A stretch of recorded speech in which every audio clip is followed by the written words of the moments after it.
ప్రతి ఇల్లు ఆరోగ్యంగా ఉండాలి. మనం అట్లా అనకుండా అందంగా ఉండాలని చెప్తున్నాం.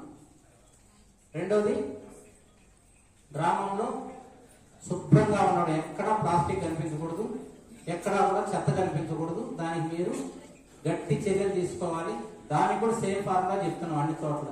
గ్రామస్తులందరూ కలిసి ఒకరోజు శ్రమదానం, స్వచ్ఛాంధ్ర కార్యక్రమం మన గ్రామం స్వచ్ఛంగా ఉంచుకుందని అందరూ కలిసి చేయొచ్చు. మీరు నిజంగా సర్పంచ్ అయితే ఎలక్షన్లో గెలిచి వచ్చిన వాళ్ళు, అభిమానం పొందిన వాళ్ళు, మీ మాట వినేవాళ్ళు కనీసం ఒక 50 మంది అయితే ఉంటారు. మీరు రా అంటే వచ్చేవాళ్ళు.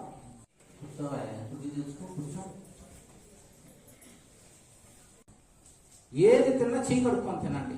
వీలైనంత వరకు సోపుతో కడుక్కొని తినండి. ఎక్కడ వీలైతే అక్కడంతా కూడా సోపుకు ఒక రంధ్రం పెట్టి దారం కట్టి ఏలాడదీయించేస్తే మనం సోపు తీసుకెళ్ళడం మర్చిపోతాం కదా. ఎక్కడ వీలైతే అక్కడ, ఎక్కడ నీళ్ళు ఉంటే అక్కడంతా ఒకటి ఏలాడదీసామనుకోండి, సోపు పెద్ద కాస్ట్ ఏమి ఉండదు. దాన్ని రుద్దుకుంటారు, బాగా బురుగు వచ్చేదాకా రుద్ది చీకడుకుంటారు. ప్రతి ఇంటిలో ముసలమ్మ దగ్గర నుంచి నిన్న నడక నేర్చుకున్న పిల్లవాడి దాకా మనం చీకడుకోవడం అనే దాని మీద ఒక విప్లవం తీసుకురావాలి. ఇది చిన్నదే, కానీ కొన్ని లక్షల మంది పిల్లలు చనిపోయారు. ఎవరు తెలియదు. ఏమన్నా అంటే ఎవరో పెద్ద అమ్మ ఉంటుంది, ఆమె చెప్తుంది మాకు కూడా అట్లా చచ్చిపోయినారమ్మా అని చెప్తుంది. అంతే. ఎందుకు చచ్చిపోయినారని చెప్పరు ఎవరు కూడా.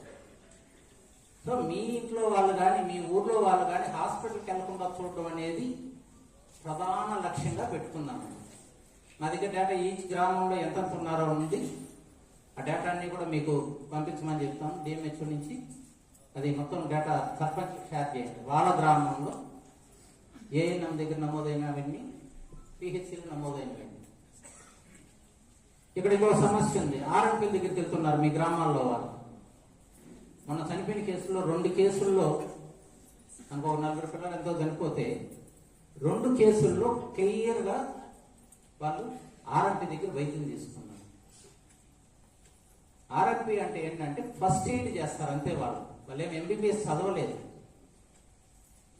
అంటే ఏదైనా దెబ్బ తగిలితే ఇమ్మీడియట్ గా కట్టడం నేర్చుకున్నారు వాళ్ళు. అంతకు మించి వాళ్ళకు వైద్యం చేయడం రాదు. వాళ్ళు ఇంజక్షన్ వేసే పవర్ కూడా లేదు. వాళ్ళకి మందులు రాసిచ్చే పవర్ కూడా లేదు. ఆ పెద్ద మందులు ఏవి, మిగతా ఏదైతే మీరు తీసుకుంటారో అదే. ఇంకో కేసులో సంచి వైద్యం. వాళ్ళు నమ్ముతారు. చదువుకోనోడు అనే విషయం మీకు తెలుసు కదా. మీ ఊళ్ళోనే ఏఎన్ఎం ఉందాంతో మాట్లాడచ్చు. ఫ్రీ మీ ఇంటికి వస్తుంది, పంపిస్తాం. మీకు ఎవరు పడదు ఫోన్ చేయండి, మీ ఇంటికి పంపిస్తాం. ఆశా వర్కర్ ఉంటారు, ట్యాబ్లెట్ మీ ఇంటికే పంపిస్తాం. మీరే సర్పంచ్ చెప్పండి ఆశా వర్కర్కి, అమ్మ పలానా వాళ్ళకి జ్వరం వచ్చింది, మీరు బాధ్యత తీసుకునే మీకు జ్వరం వస్తే నాకు ఫోన్ చేయని చెప్పండి. మీరే ఆలిన్ బాస్. మీరు ఆశా వర్కర్ చెప్పండి, అమ్మా పలానా వాళ్ళకి జ్వరం ఉంది చూడిపోయి అని చెప్పేసి. ఇంకా ఏఎన్ఎం ఉంది, ఏఎన్ఎం రమ్మనండి. మీ ఊరి కోసం ఒక ఏఎన్ఎం ఉంది కదా, మీకు తెలుసా ఏఎన్ఎం ఉందని? మీతో మాట్లాడతారా? నాకు చెప్పండి, చూడు జ్వరం వచ్చింది. వీళ్ళు చదువు రాని వాళ్ళ దగ్గరికి, ఎంబీబీఎస్ చేయని వాళ్ళ దగ్గరికి వెళ్ళకూడదు. అట్లాగే మంత్రాలు మాయలు అని చెప్పిపోయి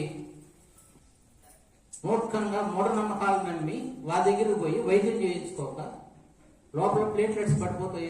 ఏంటి బిల్రుబిన్ అనేది ఉంటుంది. జాండీస్ వస్తే పెద్దవాళ్ళు కూడా వస్తారు జాండీస్.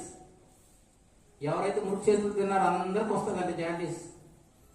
చాలా మందికి వచ్చి వెళ్ళిపోయింది. పెద్ద వయసు అయినాకేమంటే రెసిస్టెన్స్ పవర్ ఉంటుంది, అందువల్ల మీకు తెలియదు. లేదంటే మీరు కూడా నాటు మందులు మింగుంటారు చాలా మంది. డాక్టర్ దగ్గర బాగుండరు, ఎక్కడికి పోమంటారు? ఎవరు ఆకుపోసలు ఇస్తారు అక్కడికి పోని చెప్తారు.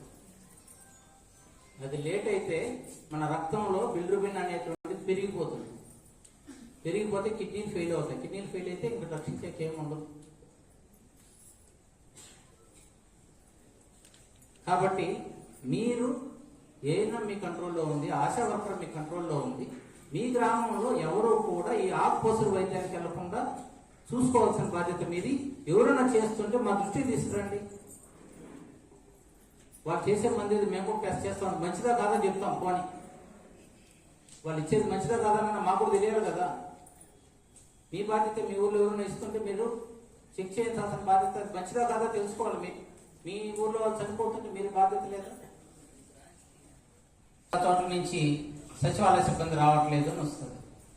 సర్పంచ్ చేతిలో పెట్టినప్పుడు వాళ్ళు అడగాలి, గ్రామస్తులు అడగాలి, వస్తున్నారు లేదో చూసుకోవాలి. అప్పుడు కూడా కాకపోతే పై అధికారుల దృష్టికి తీసుకో. డిప్యూటీ ఎంపీడీఓ ఉంటారు. ఇప్పుడైతే గ్రామానికి ప్రతి మండలానికి కూడా ఒక గ్రామ సచివాలయ అధికారిని కూడా ఇచ్చాం. 10 రోజుల క్రితం ఆర్డర్ ఇచ్చాం. ఇప్పుడు మండలానికి ఒక గ్రామ సచివాలయ సిబ్బందిని చూసుకోవడానికి కూడా ఒక మండల ఆఫీసర్ ఉన్నారు.